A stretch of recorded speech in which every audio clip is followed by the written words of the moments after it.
el marchamo tiene tres componentes, digamos, relevantes para determinar el monto del marchamo. Uno, y el más importante y el más grande, el impuesto a la propiedad de los vehículos. El segundo es el seguro obligatorio de vehículos, eso es del Instituto Nacional de Seguros. Y el tercer componente tiene que ver con el derecho de circulación, el derecho que pagan las personas para circular por las calles. Ese derecho de circulación en otros países es un monto ridículo, es un monto simbólico. Yo presenté hace unos años, siendo diputado la última vez, yo presenté un proyecto para cambiar totalmente la metodología de la fijación del marchamo y entonces acercarnos más a lo que sucede en los países centroamericanos y en los mismos Estados Unidos. Y que básicamente que el marchamo sea básicamente sea algo parecido a lo que se paga en otros países. Eso significa que el vehículo liviano, 4 llantas, ese vehículo paga, la propuesta mía es aproximadamente 25,000 colones al año. Y el vehículo articulado, los camiones y todos los demás pagarían 50,000 colones al año aproximadamente. Esa es una propuesta que planteé yo en un proyecto de ley y que planteaba también la eliminación del impuesto a la propiedad de los vehículos. Porque, pongan atención, ya nosotros pagamos impuestos altísimos en la importación de los vehículos. Los vehículos de Costa Rica pagan casi un 65% de impuesto cuando usted trae el vehículo a Costa Rica. Y no hay ningún país aquí en la zona de Estados Unidos y todo Centroamérica, México, una buena parte de los países suramericanos, no hay ningún país que pague la locura de impuestos que pagamos por los vehículos de Costa Rica. No en vano, mucho del parque automotor de Costa Rica es un parque automotor viejo. La gente va a comprar vehículos usados en remates allá en los Estados Unidos, básicamente vehículos desechados, y los trae acá para que la gente le saque todavía una vida más a vehículos desechados en los Estados Unidos, porque los vehículos nuevos son carísimos por esos impuestos que cobra el gobierno. Y tras de cuernos palos, ya con el impuesto encarecen el valor del vehículo y luego le meten un impuesto a la propiedad del vehículo todos los años. Esto es claramente un abuso. Pero la nota que quería compartirles es que ese impuesto a la propiedad de los vehículos fue creado en el gobierno de Óscar Arias, el primer gobierno de Óscar Arias, en el cuatrienio 86-90. ¿Y saben cómo lo crearon? Vean ustedes la barbaridad que se hizo en aquella época. La sala constitucional no existía, la sala nace en el 89. Pero ellos se aprovechan, los diputados de aquella época y el gobierno de Óscar Arias en su momento, en Liberación Nacional, pero con el apoyo de la Unidad Social Cristiana que manejaban ellos a su antojo la Asamblea Legislativa, están tramitando un convenio centroamericano sobre textiles.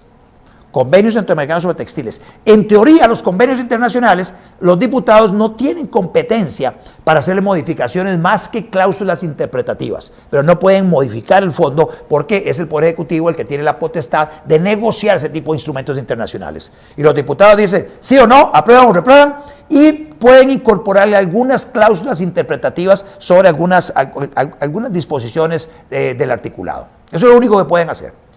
¿Qué hicieron los diputados en aquella época? En la comisión donde estaba conociendo el proyecto, le metieron una moción a ese convenio internacional para crear el impuesto a la propiedad de los vehículos. Ahí lo metieron, a los vehículos, a las aeronaves y las embarcaciones. Y lo metieron en el convenio centroamericano.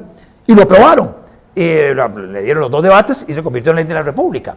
Eso a todas luces es inconstitucional por todo lado que usted lo vea. Violenta el principio de conexidad, violenta el otro principio en relación a lo que los diputados pueden hacer o no pueden hacer en materia de tratados internacionales y convenios internacionales. Violenta las facultades del Poder Ejecutivo en esa dirección, pero también desborda las competencias de la Asamblea Legislativa, modificando un instrumento internacional. Todo eso lo hicieron los diputados en su momento. Yo interpuse una acción de inconstitucionalidad ahora que fui diputado la última vez, precisamente contra esa ley, argumentando todo esto que les estoy mencionando. En la sala constitucional la votación fue dividida, la acción de inconstitucionalidad me la rechazaron por el fondo, en una votación dividida, y los magistrados que votaron a favor de mantener la ley, lo que señalaron en su momento eso fue antes de la creación de la sala. Entonces, de eso era práctica parlamentaria común, hacer ese montón de barbaridades. Yo a ellos ya les había anticipado ese tipo de situaciones. Yo les decía, mire, pero también era práctica común meterle al presupuesto de la República normas atípicas, que era legislación. Se aprobaba el presupuesto, lo que están haciendo los diputados ahora en el mes de noviembre, y metían en la parte de disposiciones generales del presupuesto, le metían normas atípicas, le llamaban normas atípicas porque eran legislación. Entonces metían leyes enteras en el presupuesto de la República, y el presupuesto es una ley que tiene una vigencia de un año, y metían leyes que tenían una vigencia per secula seculorum, para siempre. Ahí se modificaron los proyectos de pensiones, se hacía de todos. Ustedes agarran los proyectos de presupuesto de esa época, especialmente en todos los 80s, y todos venían embarazados con un montón de leyes que los diputados metían. La Sala Constitucional, una de las primeras resoluciones que saca ya en los 90s, dice, todas las normas atípicas son inconstitucionales. Entonces, ve qué interesante. La sala no existía cuando eso sucedía. Aún así, la sala consideró que era inconstitucional el haberle metido esas leyes a los presupuestos de la República. Empezó a tumbarse muchas de esas leyes ante acciones de inconstitucionalidad que se interpusieron, especialmente en los 90s. Telmo Vargas, siendo ministro de Hacienda, interpuso varias acciones de inconstitucionalidad y todas las ganó. Sin embargo, esta, que también tiene que ver con una práctica totalmente inconstitucional y abusiva realizada en ese cuatrienio 86-90, los magistrados consideraron que como la sala se crea en el 89, no van a opinar sobre eso y eso era una práctica común, y así lo dejó. Así que ese tema está para revisarse nuevamente ante la sala. Es algo que tengo pendiente. Lo que pasa es que he estado lleno de trabajo con las acciones de inconstitucionalidad contra la vacunación obligatoria, contra restricción vehicular, la otra que establecía ahora contra el código QR, otra que metí inclusive contra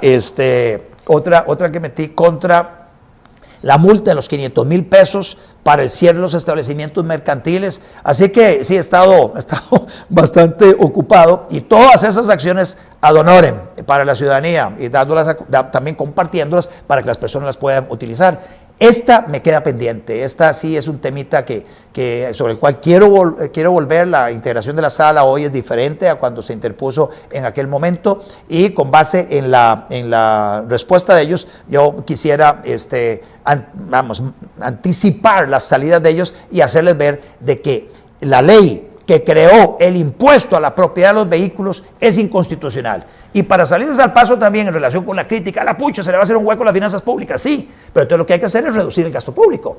Entonces reduzcamos gasto público y eliminemos el impuesto a la propiedad de los vehículos. Esa es la ruta. Y luego cambiamos el marchamo para que sean 25,000 pesos para los carritos y 50,000 pesos para los camiones.